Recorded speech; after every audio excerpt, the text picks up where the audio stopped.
Let's share. We still have some of your messages on the BEC, so we want to share a bit of it for you, and then we'll take JoyNews agenda for today. So here's one that says, "Good morning, wishing all students of Keta RC Convert Girls Basic all the best of luck in their exams." It's from Felix. Wotoyeho sending this message to us this morning. This one also says, wishing OBC candidates in Salaga success in their exams. This one says, "I'd like to wish all the candidates well, particularly those in the Brekum West districts. I'm so amazed they would select schools after the exams. This is an attempt to make most of them day student in SHS." Okay, so we're playing jokes with our education and future ultimately. God help us. It's from Berima Kubaji Jenny. That's where you're sending this message from. Okay, and one last one. We'll bring you agenda for today. Wishing all candidates the best of luck in the exams, especially my kid. SHS inside Kodie Mare. May God be their strength and remembrance. Sometimes invigilators' attitude alone can scare the hell out of them. May God be with them. It's from Kobe Ritchie, inside of Fenso Municipal Assembly Development Planning Department. Oh, so your kid says is writing, and I like the invigilator bits that you bring in. But thank you all for the messages that you've been sending us. We encourage you to send us a lot more messages. Still ahead, we're talking about this year's National Science and Maths Quiz. Indeed, we've been profiling the regions and bringing you playbacks of the regional contest. We're continuing with that this week here on JoyNews. But the event itself will be formally launched tomorrow, 5th of June. We've got organizers of the National Science and Maths Quiz joining us live in studio this morning alongside the quiz mistress. One of the things we'll talk about is the study of maths and science as well. It's, you know, those two subjects you must pass to be, it's like fundamentals. But often we hear that it's very difficult to study as well. So maybe they've got some tips to share with us on that. So you've got to stay. But we know that for JoyNews agenda today, we're talking about the weather, we're talking about the rains, because they've set in. And given the country's history, flood-prone areas are expected to be greatly affected, with the June 3 fire and flood disasters still fresh on the minds of many. JoyNews agenda this week is putting focus on flood-prone areas, particularly in Accra or elsewhere in the Greater Accra region. Our journalists have been finding out what has changed in such areas as the rainy season begins. So we start off from Mallam in the Ghana South Municipal Assembly with the story of a 70-year-old man, Kwabena Dinchi, who has lost thousands of Ghana cedis due to the constant flooding in his area. Jacqueline Johnson-Quay has more. Meet Kwabena Denchi. He's been living here at Mallam Junction for the past 50 years. Every rainy season represents days of worry for him. When the clouds form and the rains begin to pour, he and many others who live here begin to panic. This because they risk losing everything they have. Since 1965, this building has been here. Before the arrival of Total Filling Station,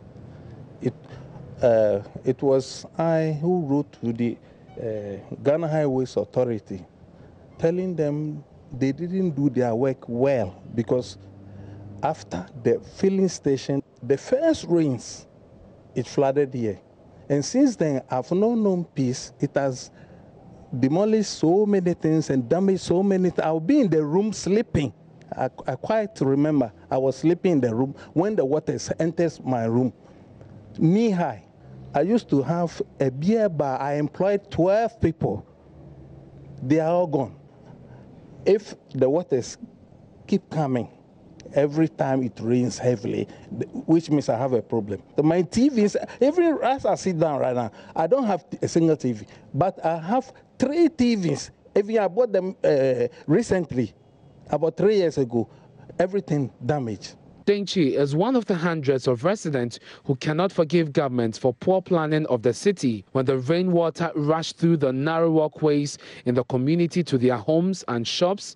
Not only does it take away their properties, it erodes their confidence in the engineers and special planners at the South Municipal Assembly. On the street, when it rains, the whole thing goes, under the street where they are making the drainage. So you could see that the whole place becomes flooded and the traffic, heavy vehicular traffic. It's me making a table so, and I say Unkunyaso. It's me quiet, it means the bones say now on Pabua, no chance it training them. A America farman be in Pabua Conosi or be found Pabua, but Yanaka and Siono. And yes, I'm for no area and Conos. It was worse in 2015 when you remember at Circle when it rained and people have to die and lost their lives and all those. It also happens here.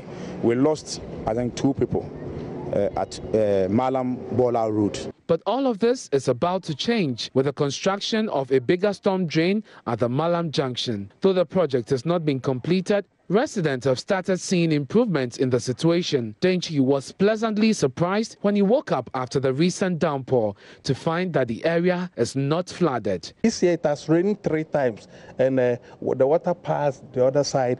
It didn't come here. I'm sure this drain has solved the problem, constant flooding problem. I'm grateful for that. I'm very excited. I'm very, very much excited. And I thank the government, especially this government. I will say a big thank you to them. The rains won't stop. In fact, Accra will have heavier downpours in the days ahead. The people who live here are confident that expanded drains can adequately manage the volume of water that flows through the area. Because of the drainage, things have now calmed down. We are hoping that it will reduce considerably when we finish with the project.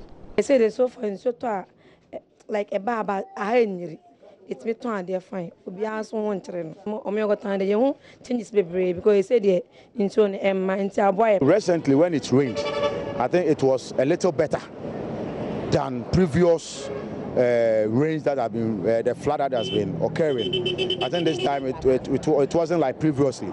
Building on waterways and poor drainage systems are some of the causes of floods in Ghana. However, for residents in Mallam, education on proper sanitation practices and the silting gutters in the community is the guaranteed way to prevent the area from suffering the impact of floods. Jacqueline Johnson-Quays reports for JoyNews.